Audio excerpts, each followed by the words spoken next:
ये जो मेंटो कथा थिला ये मेंटो भारतीय जनता पार्टी विजु जनता दल पाखु जाय नथला विजु जनता दल एसबु जिनस आकलन करिथिला जे आमे सरकार को आसिया पई हेले दुईटा को एक रे मिसई देले आउ किछ असुविधा हबना आमे सरकार करिबा एवं ओडियावासी भकुआ बनेबा किंतु आमर यशस्वी जिला राज्य सभापति मनमोहन सामल ओडिशार नेता धर्मेंद्र प्रधान समस्ते मिसिकी एक स्वर रे कहिले जे नाही आमे ओडिशा रे एकाकी लढिबा ओडिशा को आगु को गढिबा एवं ये नुहे 5T नाहरे देखिले कोबळी भाबे कलंकित हेले निर्वाचन कमिशन जेतेबेले लागिला 5T कोनोसी सब जिंस कटा हो गेला ये पाप पेड़ी खोला जीवो समस्त को अरेस्ट करा जीवो सरकार भांगू न भांगू ए गोटे कथा घटिबो कि बीजेडी बीजेपी भीतर गोटे पोस्ट पोल अलायंस आपण देखुचंती देखो तो पोलिंग परे बहुत कथा घटिबो किंतु रंजीत गोटे कथा जो कहिले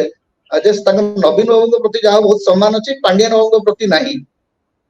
सेटा व्यक्तिगत चॉइस मोर किसी कहबार नहीं रंजीत आउ गोटे कथा मते भल लागिला जे रंजीत माने स्पष्ट कहिदेले जे भविष्य रे अपराजिता षडंगी ओडिसा रे मुख्यमंत्री हेबा पई स्वप्न न देखंतु अपराजिता षडंगी और चांस अब नहीं बीजेपी रे कारण सी बिहारी बहु एपटे आपण तमिल जेहेतु विरोध करछंती एपटे बिहारी बहु को मध्य विरोध करिवे अश्विनी वैश्राम को ओडिया बोली कहे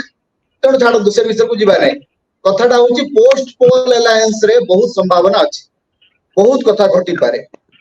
निर्वाचन परे बीजेडी रो आवश्यकता पड़िबो बीजेपी को मु विश्वास करछि जे 2024 निर्वाचन रो फलाफल देखा जून 4 पर आसीबो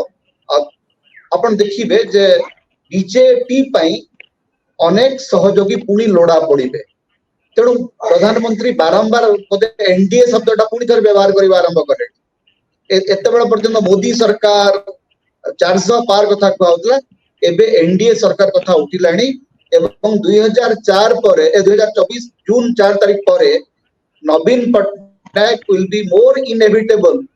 for Bharatiya Janata Party and for that mister Pandian will be again their chief interlocutor एटा लेखि के रखंतु मनोरंजन बाबू जे जून 4 तारीख पर अगेन रंजीत दिबे आपण देखिबे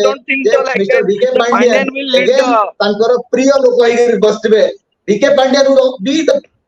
darling of Bharatiya Janata Party after 4th June I don't think so and also Odisha वासी आपण कहउचंती 24 रु 29 सेमती चलीबो के दराबो अगेन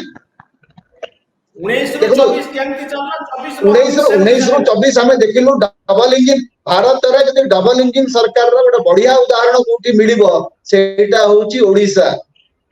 ओडिसा रे भारतीय जनता पार्टी एवं बीजेडी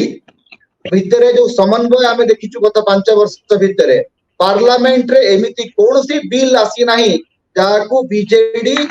विरोध करिछि starting from article 370 to agriculture bill जेते बिल आसी सबु बिल को भारतीय जनता पार्टी जो बिल भी आनी संसद रे सबु को समर्थन करछि बीजेडी प्रेसिडेंट इलेक्शन रे बीजेडी समर्थन करछि वाइस प्रेसिडेंट इलेक्शन रे समर्थन करछि बीजेडी पई 5 वर्ष धरि डेप्यूटी स्पीकर पद खाली रखा गला डेप्यूटी स्पीकर पद पूर्ण करा गला नाही एवं एथर भी आपण देखिबे अमित शाह जो तेवर थिला 2019 समय ओडा ट्रांसफर रही गलानी नवीन पटनायक उखाड़ के फेंक दो आज रंजीत एबे भी कहउछन्ते जे नवीन पटनायक को प्रति ताकर बहुत सम्मान अछि आज राजनाथ सिंह भाषण आपण देखिले तेणु नवीन पटनायक प्रति भारतीय जनता पार्टी रो बहुत सम्मान अछि एटा बीजेपी ऊपर ऊपर जेते माने ऊपर बेस युद्ध करतंती भितरे भितरे बढ़िया कोड़ा कोड़ी के चलती सब आउ ए 24 वर्षर सरकार संपर्क रे राजनाथ सिंह ता होची गुरुत्वपूर्ण आमे याको सबले मन रखिबा उचित राजनाथ सिंह आज काई की निरवता अवलंबन कले